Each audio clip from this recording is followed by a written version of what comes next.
सिरमौर जिले के गिरिपार क्षेत्र में दशहरा पर्व भी अलग ढंग से मनाया जाता है। इस पर्व को पायता कहा जाता है। यहाँ दशहरे के अवसर पर अधिकतर गांव में देव प्रतिमाओं को स्नान करवाया जाता है। देवताओं का जागरण और अगले दिन देवताओं की खेल आयोजित की जाती है। सिरमौर जिले के गिरिपार क्षेत्र में हर त्योहार मनाने की अलग परंपरा है। देश भर में जहां दशहरे के अवसर पर रावण, मेघनाथ और कुंभकर्ण के पुतले दहन किए जाते हैं, वहीं गिरिपार क्षेत्र में देव पूजा की अनोखी परंपरा है। क्षेत्र के अधिकतर गांव में दशहरे की रात्रि को जागरण किया जाता है। देव मंदिरों में रात भर कीर्तन भजन और नाच गाने का आयोजन होता है। इस दिन परिवारों के सभी लोग घर लौटकर देव आराधना में लीन रहते हैं। रात्रि जागरण के दौरान देवता अपने विशेष भक्तों के शरीर में प्रकट होते हैं। जागरण में आए लोगों की समस्याओं का समाधान करते हैं। गिरिपार क्षेत्र में दशहरा पर्व को पायता कहा जाता है। इस पर्व के खास बात यह है कि निसंतान दंपति देवताओं से संतान का वरदान प्राप्त करते हैं। मान्यता यह भी है कि दशहरे की रात्रि को जागरण करने वाले लोगों के घरों में सुख समृद्धि और शांति बनी रहती है।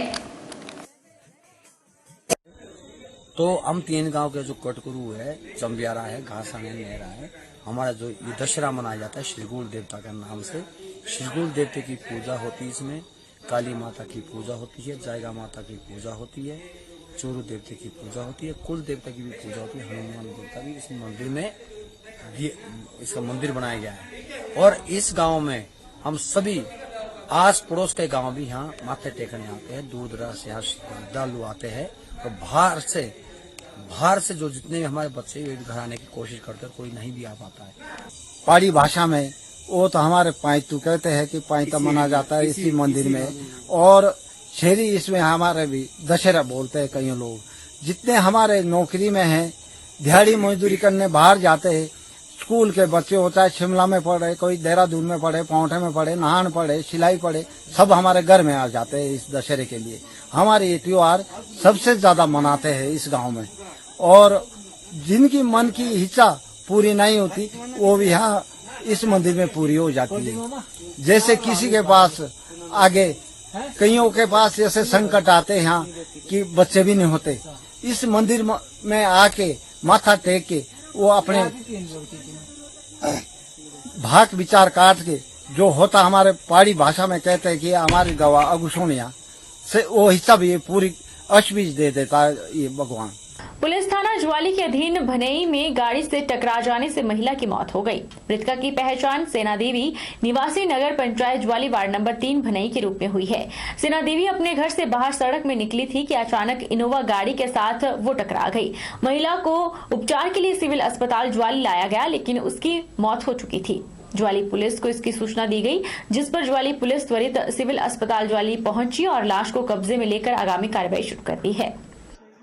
ये सेना देवी है, 47 year old wife of Darshan Singh, ward number 3 village भोल लब नगर पंचायत ज्वाली की है ये लेडी। तो ये सड़क क्रॉस कर रही थी भोल में, तो एकदम से सड़क क्रॉस करते करते कोई इनोवा गाड़ी आ रही थी, उसके नीचे आ गई है गाड़ी के नीचे।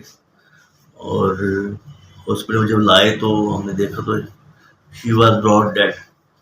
काफ़ी इंजरीज इसको आई है और इसकी ये मिली है कि she was mentally retarded also. But आगामी कार्रवाई के लिए मैंने पुलिस को इन्फॉर्म कर दिया गया। पुलिस अपना बयान लिख रही है सभी का, उसके बाद जो इन्वेस्टिगेशन होगी उसके बाद पता चलेगा अभी क्या है। सोलन स्थित साई संजीवनी नर्सिंग कॉलेज में वार्षिक समारोह का आयोजन किया गया। इस दौरान प्रशिक्षु नर्सों ने विभिन्न कार्यक्रम आयोजित किए।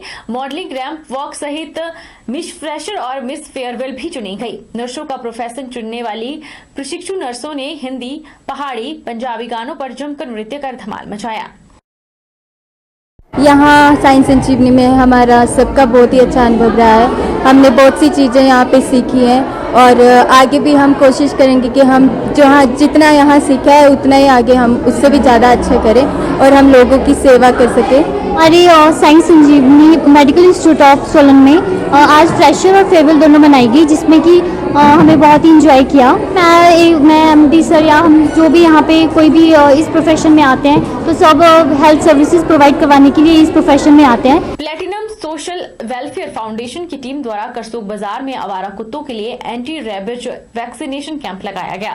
संस्था प्रमुख लक्ष्य शर्मा ने जानकारी देते हुए कहा कि वरिष्ठ पशु चिकित्सा अधिकारी डॉक्टर रविंद्र और उनके विभाग के कुछ कर्मचारियों के सहयोग से इस वैक्सीनेशन कैंप को सफलतापूर्वक पूरा किया गया, जिसमें 10 आवारा कुत्तों को वैक्सीन लगाई गई। तो आज हमने करसोग के जो मार्केट एरिया है, यहाँ पे स्ट्रे जो डॉग्स हैं, जो कुत्ते आवारा घूमते हैं, आए दिन कभी न कभी खतरे की घंटी बजती रहती है कि कभी न कभी किसी चलते फिरते को अपना निशाना बना देते हैं। तो आज हमने एनिमल हस्बेंड्री डिपार्टमेंट को साथ में लेके, वेटनरी डॉक्टर्स की एक टीम साथ में लेके आज हमने एंटी रेबीज जो उनको वैक्सीनेशन हमने की है।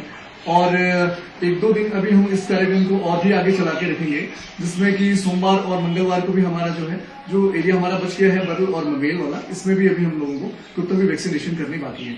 मंडी के ऐतिहासिक पटेल मैदान में आजादी के अमृत महोत्सव के अंतर्गत वल्लभ महाविद्यालय के द्वारा कॉलेज के विद्यार्थियों के लिए क्रॉस कंट्री दौड़ प्रतियोगिता का आयोजन किया गया। प्रतियोगिता में मंडी जिला खेल अधिकारी नरेश ठाकुर ने मुख्य अतिथि के रूप में शिरकत की। मंडी के ऐतिहासिक पटेल मैदान में आजादी के अमृत महोत्सव के अंतर्गत वल्लभ महाविद्यालय के द्वारा कॉलेज के विद्यार्थियों के लिए आयोजित क्रॉस कंट्री दौड़ प्रतियोगिता में प्रतिभागियों ने खेल भावना को दर्शाते हुए जमकर अपनी खेल प्रतिभा का प्रदर्शन किया। वहीं मंडी जिला खेल अधिकारी नरेश ठाकुर ने प्रतियोगिता में मुख्य अतिथि के रूप में शिरकत की और प्रतियोगिता के विजेता और उपविजेता खिलाड़ियों को प्रशस्ति पत्र और मेडल से पुरस्कृत किया। इस अवसर पर जिला खेल अधिकारी नरेश ठाकुर ने खिलाड़ियों के प्रदर्शन की सराहना करते हुए अपने संबोधन में कहा कि कोरोना के चलते जहां लोग अपने घरों में कैद हो गए, वहीं इस महामारी का प्रकोप कम होते ही लोग अपने स्वास्थ्य के प्रति काफी जागरूक हुए हैं। उन्होंने कहा कि खेलों के माध्यम से जहां आप अपने आप को शारीरिक व मानसिक रूप से स्वस्थ रख सकते हैं, वहीं अपनी रोग प्रतिरोधक क्षमता को भी बढ़ा सकते हैं। आजादी का अमृत महोत्सव, इसके अंतर्गत जो ये क्रॉस कंट्री है, वो इस पटेल मैदान में जो हमारा ये मुकाबला चला, जो प्रतिस्पर्धा एक दूसरे में देखी गई, क्योंकि लॉकडाउन के बाद, इस महामारी के बाद लोग थे घरों में बंद हो गए थे, सभी फिजिकल एक्टिविटी बंद हो गई थी। लेकिन जैसे ही इस में जो है हमारा परमिशन दी गई, लोगों का ध्यान फिजिकल फिटनेस में बहुत ज्यादा आने लगा। सभी मैक्सिमम जहां भी देखता हूं, आज के टाइम में जहां भी देखा, सड़क पे बहुत लोग जो है वो शारीरिक फिटनेस के लिए दौड़े रहते हैं। आप कोई भी गेम खेलो, ये हर गेम से